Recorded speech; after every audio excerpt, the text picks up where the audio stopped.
Welcome to Erie Shores Prepping and another edition of You Can't Make This Stuff Up. And I'm reading from notes.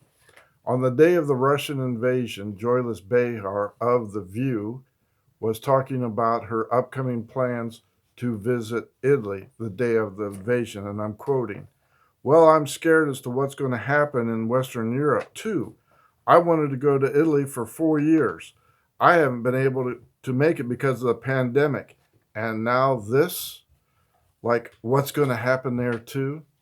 Total lack of consideration for the Ukrainian people and the loss of lives on both sides." This is Joyless Behar. Why is she still on the air? I have absolutely no idea.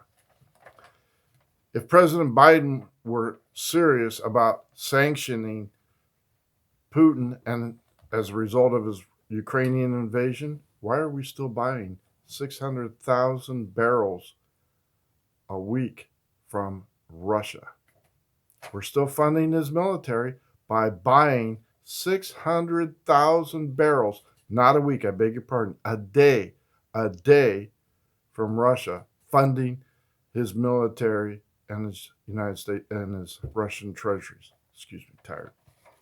Next, American intelligence agencies collecting data and images of the Russian buildup along the Ukrainian border prior to the invasion was giving it and sharing it with the Chinese counterparts, asking them to plead with Putin not to invade Ukraine.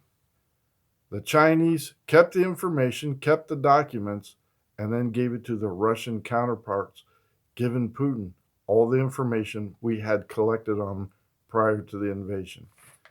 This is through Blinken's Secretary of State doing this. How stupid are they? We collected the data, we collected the photos, we collected the images. We go to the Chinese, who are not our friends. They're saying, yeah, we'll talk it over with them. And they handed the information right to the Russians, so they knew everything we knew. You can't make this stuff up. This is how stupid this White House is.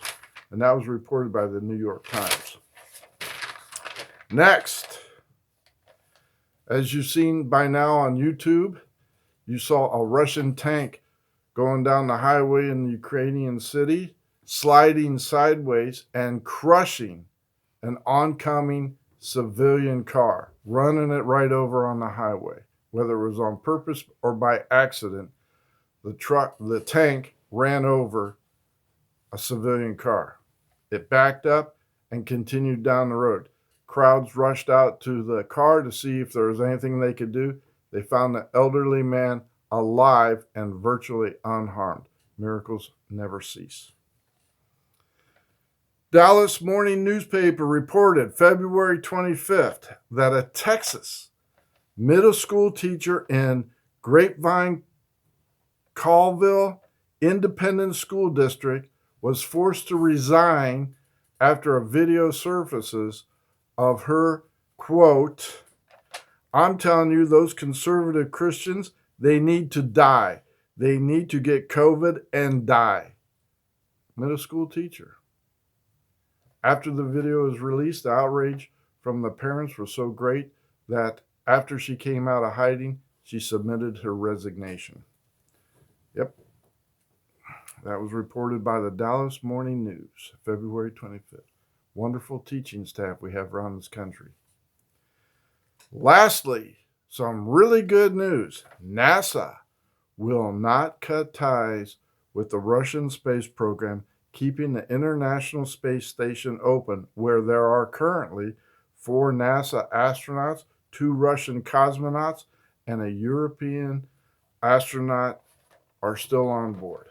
I bet you that's going to make some interesting dinner time conversation as they're circling the Earth. Can you imagine that? Can't make this stuff up, folks.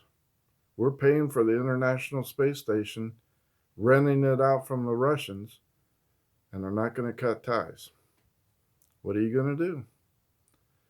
Thank you for liking and subscribing to Erie Shores Prepping. I hope you enjoyed this brief video. Wanted to do something a little different. Didn't want to cover any more war stories.